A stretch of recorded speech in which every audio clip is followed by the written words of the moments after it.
أعوذ بالله من الشيطان الرجيم بسم الله الرحمن الرحيم اللهم صل على سيدنا محمد الفاتح لما أغلق والخاتم لما سبق ناصر الحق بالحق والهادي إلى صراطك المستقيم وعلى آله حق قدره ومقداره العظيم بعدين تبشر في الله جبوا ننتوي كما لا جلماي أما دل على فه الله كهنا أناك كشيا أناك بركة على كوديننا وكلنا لنا بلا جلما أما بلا جلم فو مالكنا أني مالكوكا أو منوس إلى نواتي كان لاجه واتي مي نو كندالين دوانكا nabi fama ko selba do o kama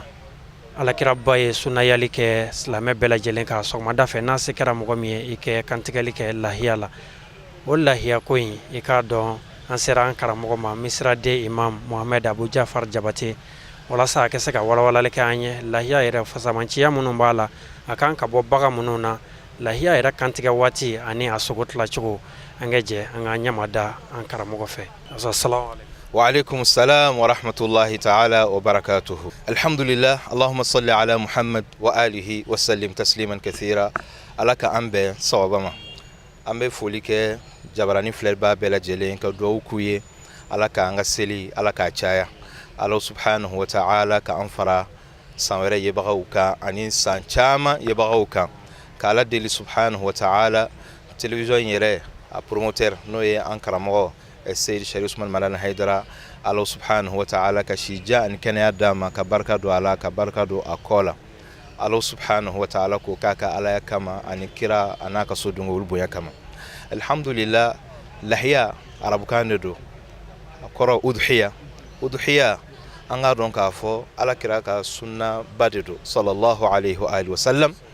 سنه مي ni akera ka Sayyidina Ismaila ko kuma bo kantigalima kuma adabu kunye de haramaden ka adon ka fo ni alama ko jora ila ika iyeredi alama iki yeredi ni Ismaila kuma boni saka jige akumena ke haramaden koye nga alaka laini o ka koro ka teme fembela jelinka kuma nabiyul akram sallallahu alaihi wa alihi wasallam ayifu samanti abade fo lahiyala ako lahiya namba korodo anta dabla halka juruta ka ke kwambo ke ako sabla kul lahiya ajoli obe toni minga duguma obe ke harama den ka jurmu ya falande ashi obe do ishi uni jahannama ce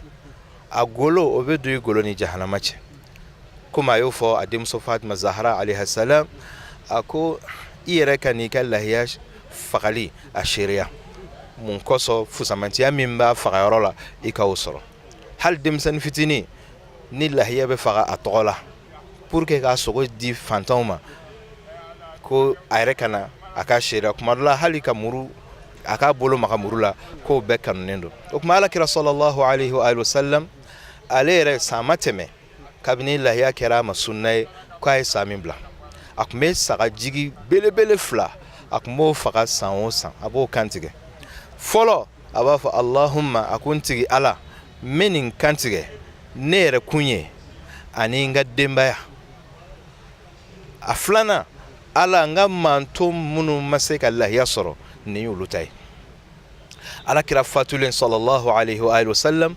sayyidina Ali alayhi salam alifana kumella yafla faga kele abafo kira nioro kira fatura ka soro mimbe faga kiraye anaka dema ko niyoye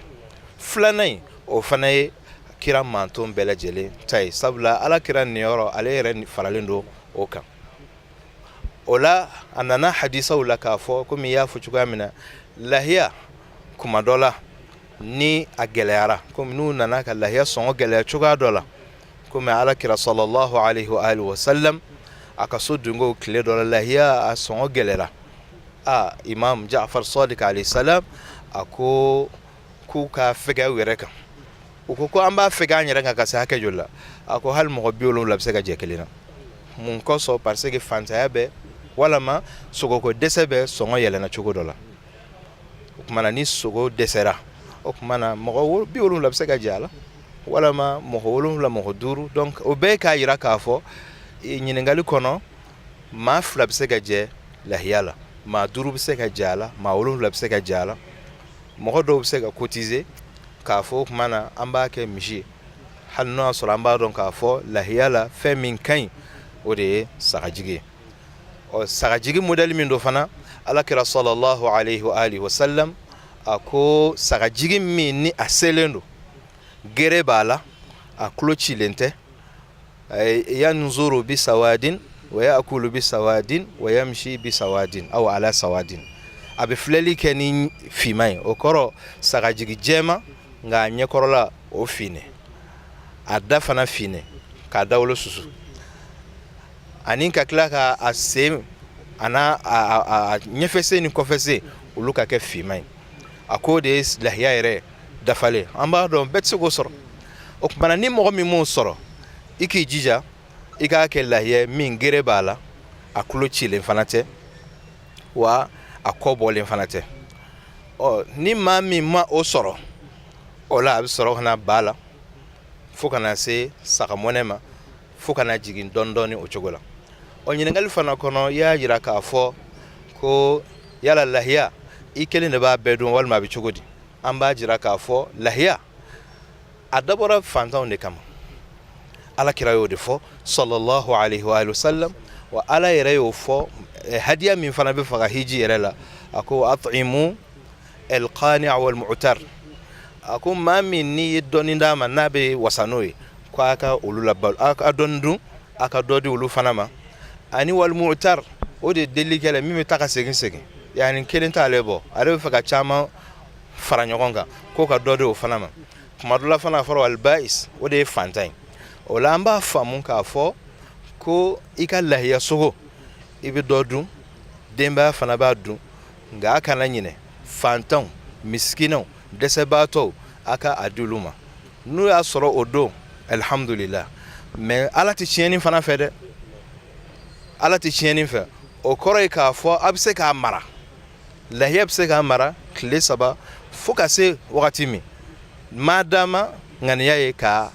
di fantanw ma ani k'a se a seyɔrɔ i b'a dɔn diɲɛ bɛ yɛlɛma de an karamɔgɔ fɔlɔ maaw tun bɛ hadiya minnu fagara hiji la i b'a ye k'a fɔ kuma dɔ la u bɛ fitinin tigɛ a tɔ bɛɛ bɛ fili e yɛrɛ y'a ye sisan k'a fɔ minnu yɛrɛ tun b'a ko gɛlɛya k'a fɔ lahiya sogo man ka mara a bɛ bɔ o jamanaw yɛrɛ la ka na an b'a ye k'a fɔ Makan jamana kan u bɛ sogow fara ɲɔgɔn kan k'a bila glaciɛriw la kalo caman kɔfɛ u bɛ sɔrɔ k'a ci ka taa fantan jamanaw na o de la f'i k'a faamu alakira tile la sallallahu alayhi wa alihi wa sallam a ko sogo man ka mara ka d'a kan fantan ka ca e man ka mara dɔw mago b'a la a d'u ma nka ni fantan ni olu y'u ta sɔrɔ a tɔ tora n'a bɛ se ka mara ni fɛɛrɛ o fɛɛrɛ silamɛya tɛ tiɲɛni fɛ a y'a mara a k'a lase a laseyɔrɔ la ala k'an bɛn sababa ma o kumana lahiya an k'a dɔn k'a fɔ a fagali don ɲuman o ye selidon de ye wagati jumɛn ni alimami min bɛ selincini seli ni mɔgɔw ye n'o y'a ta kan tigɛ wagati min na seliba don tɔw fana k'u ta kan tigɛ yani i man k'a kan tigɛ ka kɔn i bɛ seli alimami min kɔfɛ i man k'i ta kan tigɛ o ɲɛ ni maa min ma lahiya sɔrɔ seliba don o kumana fo tile 3 o bɛɛ dagalen du ye n'i y'a sɔrɔ wagati o wagati i b'a a faga olu la ka d'a kan a bɛɛ bɛ jate k'a fɔ ayamul idi olu ye selidonw de ye n'i m'a sɔrɔ a don a dugusajɛ i b'a faga walima a dugusajɛ filanan